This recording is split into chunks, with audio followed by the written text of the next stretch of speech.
Welcome to Peak Mind. I'm your host, Michael Trainer, and I'm very excited for today's episode with Dr. Shefali. Dr. Shefali, I first encountered on stage with Oprah, actually, at one of her Super Soul sessions at UCLA. She's a renowned clinical psychologist. She has her doctorate from Columbia University, which is also my alma mater in New York City. And she really specializes in the integration of Eastern philosophy and Western psychology. She's really quite a beautiful bridge between the two. And what I like about what Dr. Shefali brings is she's bringing a fresh perspective on parenting. And though I'm not a parent yet, all of us obviously are sort of in between being parented, and many of us at least becoming parents.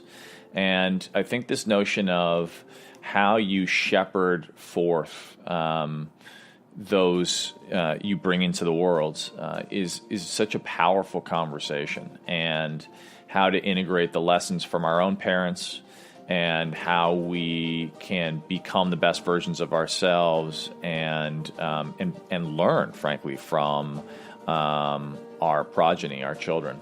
Is a question that sits deeply with me. And so I hope you find value in today's episode. We go really deep with Dr. Shefali on consciousness and conscious parenting, and I think you'll really enjoy it. This episode is brought to you by my favorite, Four Sigmatic. Four Sigmatic is an incredible adaptogenic coffee, organic, which is super important because so many coffees out there have mycotoxins. Conventional coffees are oftentimes filled with things you generally do not want. Four Sigmatic is organic. It's also blended with lion's mane, which is an incredible mushroom that helps with cognition and mental focus. I just had 2 cups of it. I'm feeling great. And if you want to check them out, I also love their lattes. They have matcha. Check them out, Four Sigmatic, FOURSIGMATIC.com/peak, and you get 15% off. This episode's also brought to you by Organifi. I'm super stoked because I just got some of their new green juice, which I just had and love, as well as their complete protein. I'm also currently doing their liver detox. They have tons of super high quality organic supplements for your healthy lifestyle. And one of my favorite companies, check them out, www.organifi, ORGANIFI. If you put in Peak Mind at checkout, you'll get 20% off. 2 of my favorite brands, I reached out to both of them to ask them to be part of the podcast, and think very, very highly of them. I think a lot of what I want Peak Mind to be is obviously giving you the best information, the best experts, but also the best products out there to help you live your best self. So, without further ado, it's now my pleasure to introduce Dr. Shefali. Here with Dr. Shefali. Dr. Shefali, it's an honor to be with you. Thank you, Michael. Yes. We met at the Oprah event, Super Soul Sunday, where you were speaking on stage. My friend, our mutual friend Marie Forleo brought me. Yeah. And I was really blown away by your speech. It was very unique. It was a perspective I had not heard before. And it really struck me. And then when we ran into each other again a year later, I thought, given the way you're speaking about conscious parenting, I felt it was a message that needed to be out in the world. Obviously it is, but it was one I really wanted to share with my audience. So thank you for being here. Thank you. And could you start by sharing a little bit about what the notion of conscious parenting is? Sure. So it's really the idea that to raise a child, you have to raise yourself. And if you don't enter the parent-child paradigm, journey, connection, relationship with the full-on intention that this is not about owning a child or raising a child to meet your needs, but this is really about an opportunity for you to elevate into a higher state of consciousness, to see, to look at the relationship through the lens that this is your opportunity to elevate. And which parent does that? We don't do that. We bring children into the world mostly to raise them, to make them fit into some ideal or some fantasy that we have. So my parenting, the way I try to teach parents to be more conscious is to flip this on its head, is to reverse and undo the traditional parenting paradigm and create a new way to raise our children. I love it.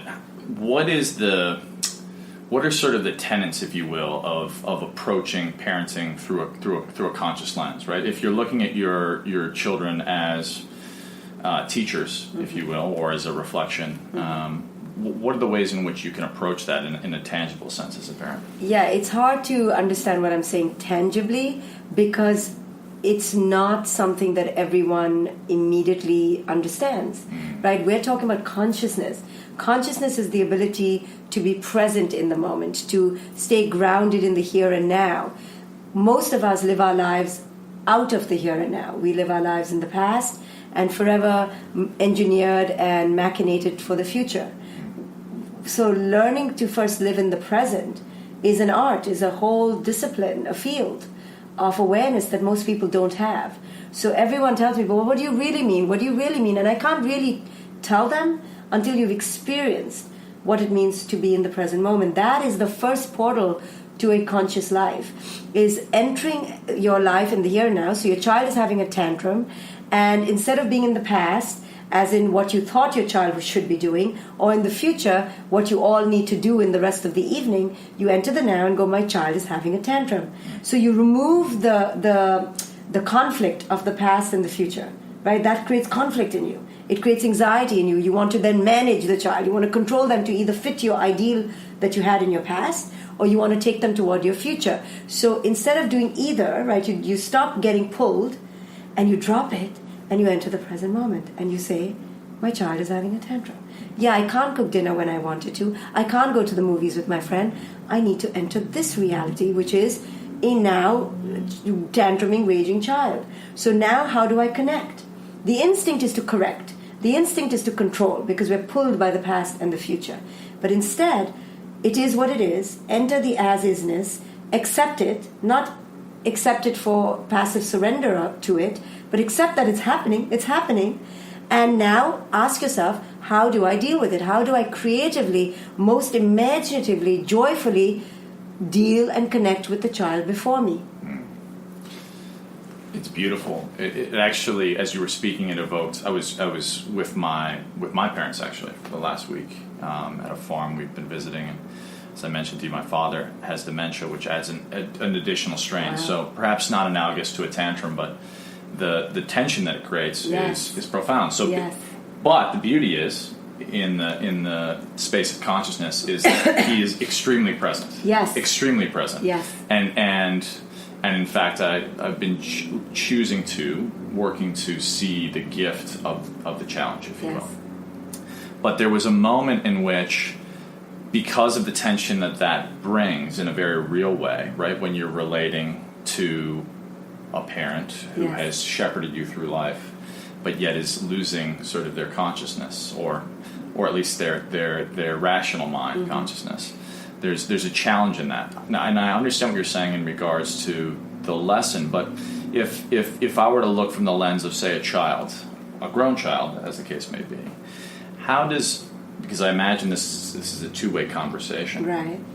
What would you say for someone like me or a young person that's working to relate to their parents consciously in regards to because I'm actually in a process in a way of almost like it's almost a reparenting, which is a profound shift. And no one really talks about that. But I don't know if you had any thoughts, because I imagine the notion of how one would look at the challenges before them, say if they had a child with a tantrum, could be somewhat analogous to the challenges we face as adults with our own parents. Yeah, exactly. Especially in our age now, where we're finishing raising our young children. Now we're kind of raising our parents, and I think, like you said, the impetus now is, how do I reconfigure what I thought my parent would be, and deal with the parent that I have? Because in your case, your parent is no longer the parent that you thought you would have. This is an entirely new parent. Have you met this parent before? I have now. Right. It's a parent you're just meeting. Yes. And each time you will go meet him now, it will be a new version of him. You can't rely on a stagnant, stoic, consolidated identity of who your parent is. What a genius lesson for you to always show up with a beginner's mind now. You can't show up expecting anything. So it is with parenting. Our problem is that we enter a situation with our children already with a script laid out. And the script comes from our movie, from our vision, from our fantasy. We don't even give the child a chance to emerge before we've already dictated its future to it. So entering the child's space with a beginner's mind is really the spiritual lesson of a warrior. To drop, to surrender, to enter bare and open-hearted for whatever shows up, and then deal with it. Right? But instead we impose on the reality all our past and our future, and then we don't see the child in front of us. Like if you had entered your parent's space, your father's space, with the idea that he needs to be who you thought he needs to be, you would not see him for who he is, and then you would miss the lessons that he's teaching you now. Beautifully said. So, in the context of, I think, what would be considered a traditional paradigm of parenting, right? It is very much control based, right? Yes. It's the parents' role and responsibility to teach a young person how to be in the world. Yes. How does and in a hyper-competitive, quote-unquote, at least as many relate to society, world where, mothers are fighting, where I lived in New York City, to get their kids into the best preschool and kindergarten and all of the different ways in which we try to, give our children the best, so to speak.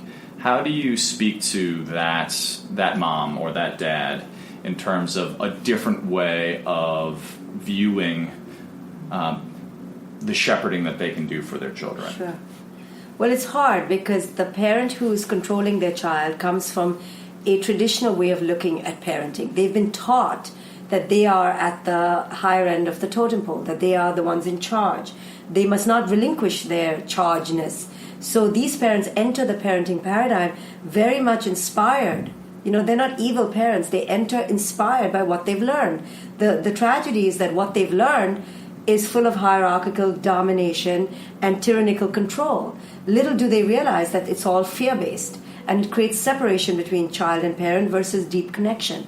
It's when I show them that their deepest yearning is for deep connection, then I show them how their control-based strategies is obscuring this deep connection. Then maybe they're willing to try out something new.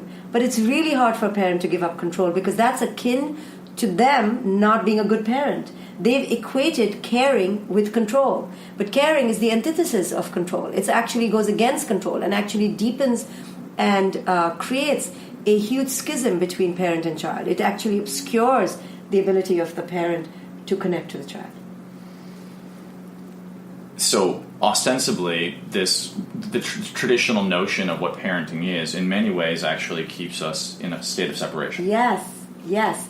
And this separation is what we're seeing in the violence in the world around us. It's the separation that the child experiences coming from the parent, right? That the child doesn't feel seen for who it is they are. So they have to separate from their authentic self. When they separate from their authentic self, they don't honor who they are. Therefore, when they go out into the world, when they meet someone else that they don't honor, they enter a separate reality from them. They don't enter oneness consciousness. They enter separation consciousness, which makes it so easy for xenophobics to exist, for racists to exist, for bigots to exist, because they are imbued with a sense of separation from birth, from childhood. It's fascinating. Actually, just before you arriving, I popped up on my feed Brene Brown talking about her notion of story, and the fact that until we own our own stories vulnerably, the desire to control or ignore that which is controls us. And she used that as a broader-based concept, talking about what just happened, for example, in Charlottesville, and the national conversation around owning our stories. How do you feel in the context of parenting, right, wherein you're looking, because so many parents carry forth stories from their own parents, right? This sort of the challenges, the programs, oftentimes, unfortunately, still in this day and age, children are abused and they grow up and they've never really fully dealt with that abuse or fully processed it, and therefore oftentimes it carries on from generation to generation. Sure. So how can we for lack of a better term, heal through or move through those stories that don't serve us, so that they don't perpetuate beyond to the next generation? Yeah, it's really hard to convince a person who's so convinced in fundamentalist, separatist thinking that what they're doing is actually harming them. Why? Because they're actually believing that they're protecting themselves. They truly believe that this separatist way of thinking and acting is a protection. They are deeply mired in fear. So they are coming from that place, therefore they need blind protection. And hatred just creates that unilateral blind protection that's needed. So instead of feeling afraid of these people, we need to have deep compassion and empathy for them, because they're mentally ill. They're living in cages, claustrophobic with fear. Right? So fighting against them is kind of the most ludicrous thing to do, because you're fighting with a quivering, shaking coward, an ant. However, they appear majestic because they have arms, but we have to see through that.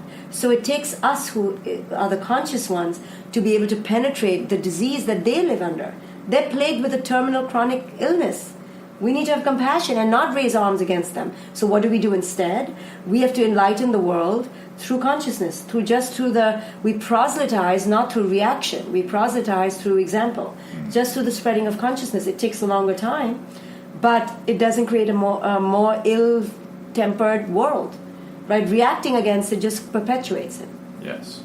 So in that context, if we are to move away from reaction and we are to move into the moment, as it relates to the challenges which are perennially brought to us, right? Whether it be from the world outside or in the context of parenting from children, or in the context of multi-generational families. Sometimes no one presses our buttons, oftentimes more even than the people that love us most. How can we? What are the ways in which we can return, if you will, to self in those moments where we feel at reaction or triggered by some of those external forces, right? Whether it be societally by those who are both ignorant and violent, or whether it be in a more intimate sense with those who love us, but oftentimes can trigger us. Yes. Well, we can't depend on ourselves in that moment of trigger. If you hope that some magical solution will appear in the moment of the trigger, you're going to be subsumed under the waves and the torrents of your reaction. So you have to develop a practice that is the antidote, that immunizes you, so that when you're in the moment of deluge, you have some sanity. Don't count on having something just show up there. You have to inoculate yourself. You have to kind of boost yourself up. And the way that I boost myself is through meditation and through inculcating a deep reverence for humility, of practicing mindfulness, and boosting my immune system, my mental conditioning, so it's inoculated, so that in those moments I'm not just quick to give it up. So meditation is so powerful because it teaches you to have a pause. It teaches you to recognize the unconscious as it rises, so that you become familiar with recognizing it in the other person. Right? So when they're unconscious, you understand, and you don't go and run toward it like a magnet. You are repelled from it. And you don't run away, but you just don't play. You recognize that this is their unconsciousness. Even though they're beckoning me, I don't get triggered. So if your child is losing it, you recognize that they are in a state of tizzy. Even though they're saying, I hate you, you recognize those are just words, and you're not taking it in an inflammatory way. So meditation boosts you up with these muscles of detachment. So you don't get pulled in, right? It keeps you in the witnessing place. But you have to practice every day. Do you have a particular practice or time that you recommend? Because I know a lot of, and I've spoken with quite a number of people about meditation. One of the big barriers is, of course, the notion of I don't have time. Right. But carving out that time, is there a particular style of meditation or time? What would you recommend, for example, for busy parents? A way in which they can practice so as to maintain that practice and build that muscle, so as to maintain that sense of space, if you will, between the reactivity. Yeah. So they have, I encourage parents to not just start it on their own, but to maybe follow somebody or to take Oprah and Deepak's 21-day meditation or do a guided podcast meditation. So you start with a structure. Because the thing that's scary about meditation is that it has no structure. So parents feel like, well, I'm not accomplishing anything. This is too unstructured. This is just like laziness. And they'd rather sleep because they're tired. But the power of meditation allows you to actually create more space in your life. So the kind that I do is insight meditation called Vipassana, which just focuses on the breath. I do it at night. People do it in the morning. It doesn't matter. You don't need a formal practice to practice. You can start doing it while washing dishes. The goal is not to just do it in a certain time. The goal is to have it accessible at all times. Beautifully said. Are there so it sounds like meditation provides the space for effective relating. Yes. Are there other practices or ways of being that you recommend for parents or for others that you think can be exponential in regards to the investment of time as per how it can enable us to relate to others most effectively? Yeah, it's like you said, we don't invest the time, but then we are inefficient. So we don't sit for 10 minutes, but now we've bled through 2 hours that we could have, if we just sat for those 10 minutes, we would have been way more effective because we're thinking clearly, we're aligned, we're energetic, we're revived, we're not wasting time on the crap of reaction. Yes. When you react to a child, you're going to spend 3 hours cleaning up the reaction. Right now you're going to feel guilty. Then you're going to indulge the kid. Then you're going to take them to the toy store because you feel guilty. Now you spend money because you feel guilty. All would have been to naught if you had just been mindful and didn't react in the first place. Right? So a lot can be saved by just learning to meditate so that you don't vomit out with all these extraneous reactions and you keep yourself aligned and centered. A lot of time is wasted because we're not centered. We don't know what to do with our time. So we're all haphazard. We look busy, but we're completely disorganized and haphazard. Meditation just aligns you, and you run through your day like a razor, laser sharp, and you cut through the crap. It teaches you to really be in touch with what you want to do, who you are, and it stops the extraneous things like people pleasing, procrastination, fear-based resistance, distractions because you're just nervous. So you clean up all that. Now you have a more effective being. Beautifully said. So, in this new paradigm of parenting, how do you feel that, and as someone who, I look at the gift that will be my future children as the greatest legacy I've yet to live. In counseling someone like me from the place of I understand you have a beautiful Maya, as I understand. Yes. What do you feel is, how do you counsel someone who's about to approach their journey into parenting in terms of preparing the space to be ready for that journey? Well, I think the hardest lesson for a parent going in is to fathom the impersonal aspect of it. If you don't take it impersonally, you're going to mess it up.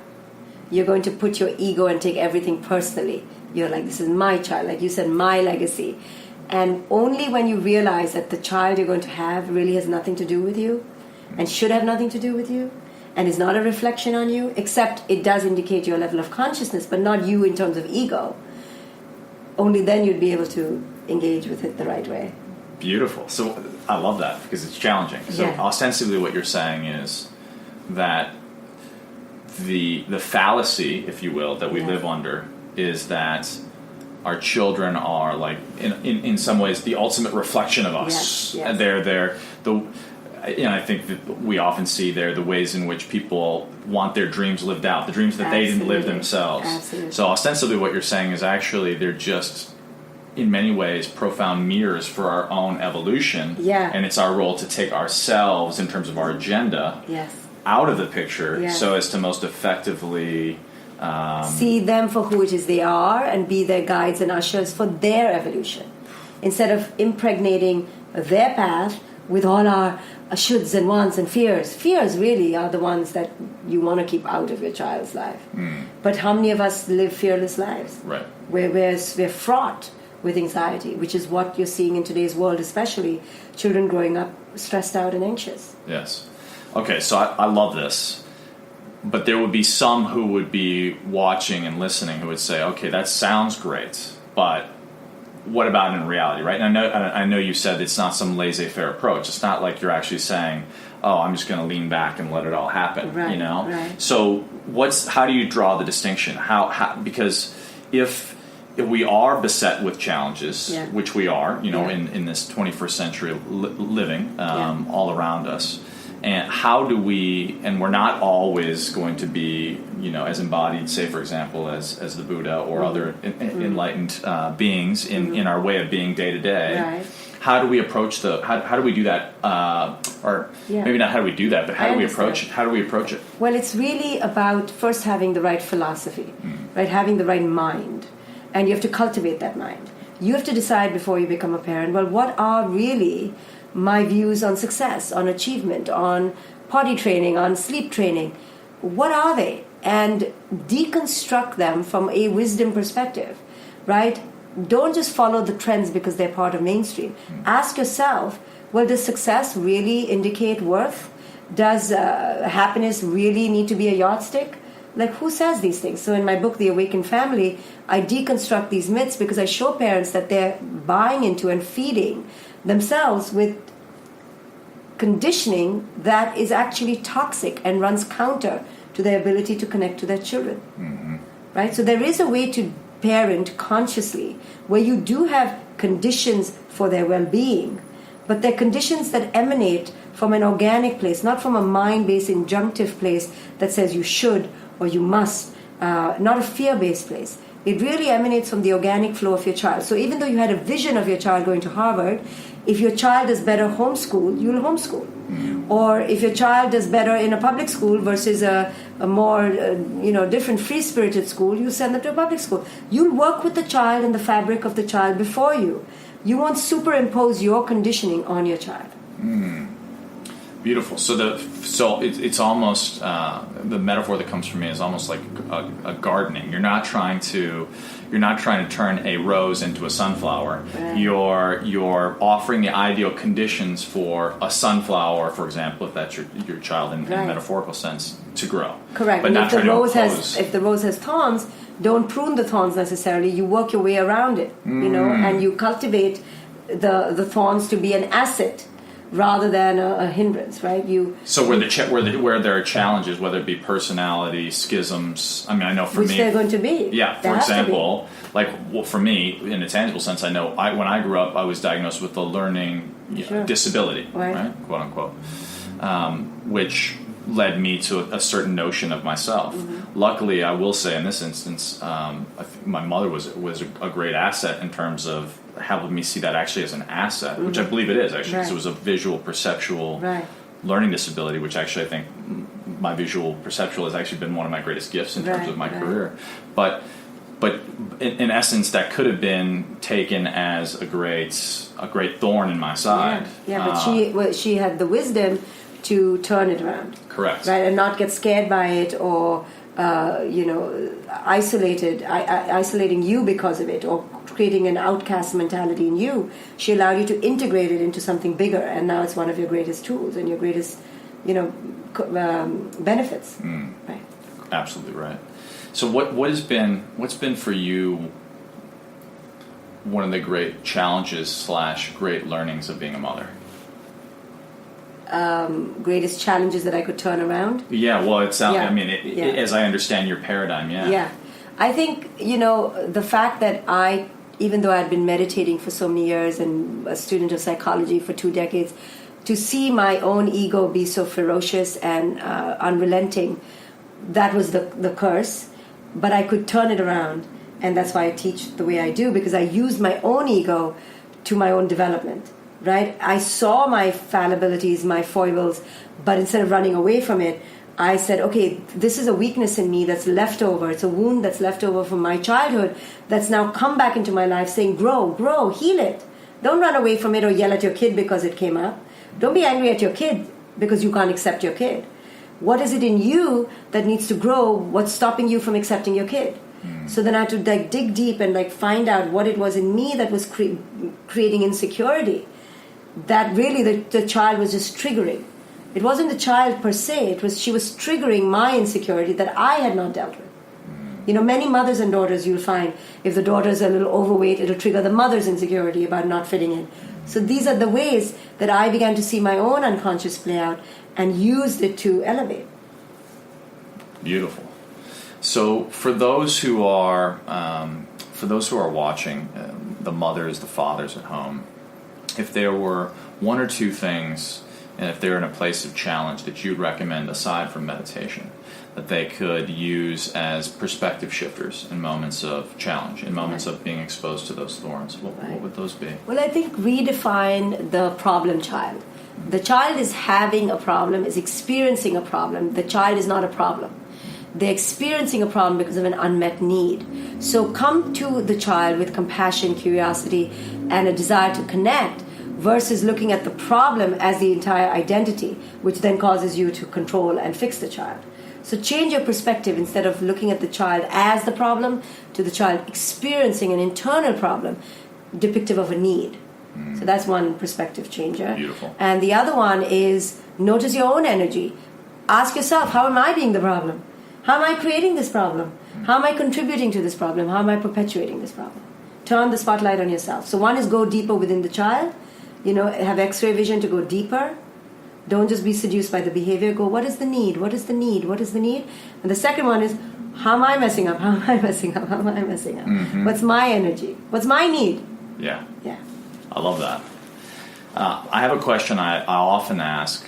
Usually I ask the person I'm speaking with, but I'd be interested in actually taking a slight tweak in terms of the context of parenting or relating. And it was asked to me some years ago, and it was, if there were one thing that you could add to your life, and one thing that you could take away that would have the most profound impact in terms of transformative potential in your life, what would that be? So, again, one thing that you would potentially bring into your life, and one thing that you might let go of, what would that be? I think I wish that I had deconstructed so much more than I had in the past before I became a parent. I eventually got to it, but I took some time, and the ideations of others, I think, is something I would let go of. Societal based conventions is something I'm against, and I fell for a lot of them, and I followed them thinking that was the way. I didn't know. No one told me, don't follow. Like now I tell my daughter all the time, don't follow, question, ask, examine, stop, pause. Don't just regurgitate convention. So conventional based ideations are something I wish I had never gotten into, but I'm increasingly shedding.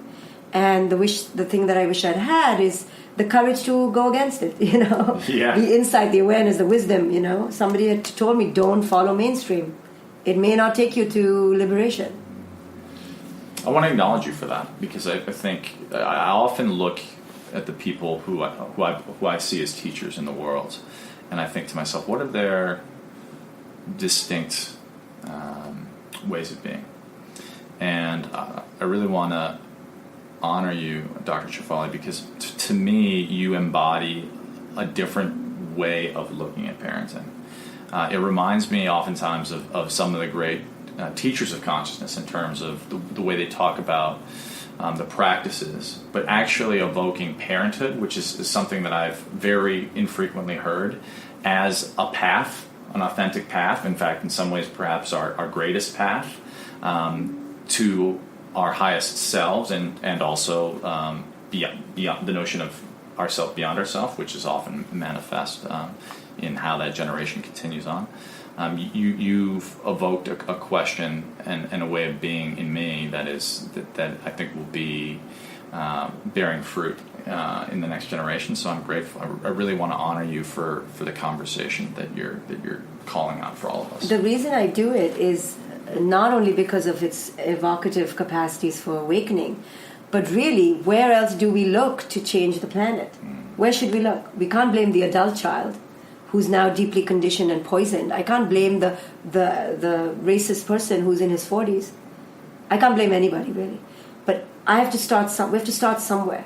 So healing the adult is going to be so hard to undo all that the adult is packed with.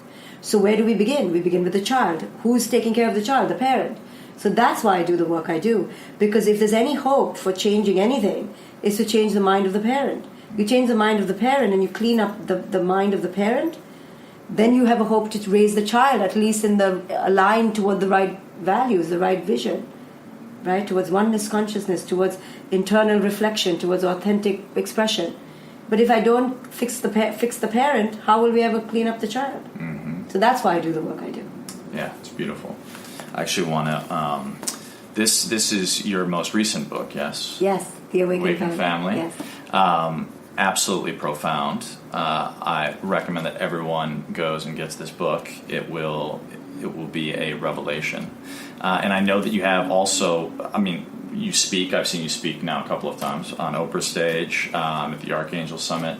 I know you have a big event coming up. Can you tell us about that a little bit? So, my intention is to spread consciousness in an egalitarian, democratic, easily accessible way for parents to attend, come together. There's something about the live experience of being together with other parents and meet other parents who are engaged in conflict and terror and fear and relate with them and then see how they deconstruct so that you can deconstruct.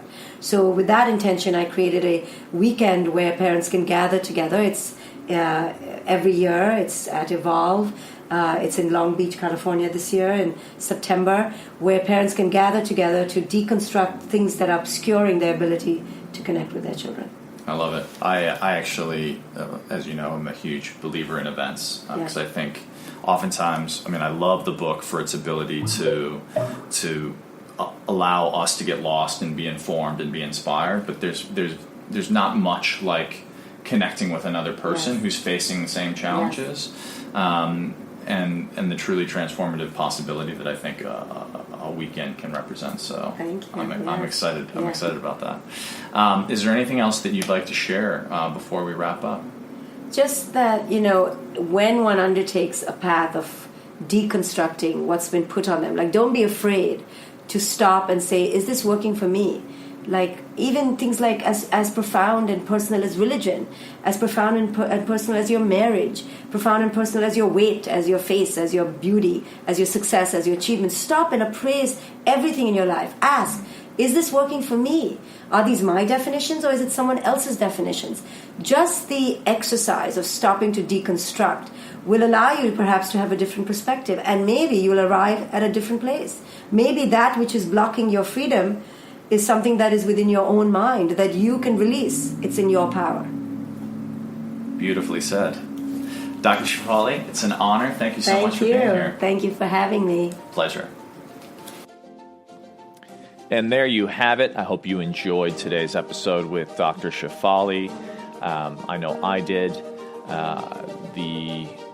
The idea of bringing children into the world and being the best versions of ourselves and being conscious is so powerful to me.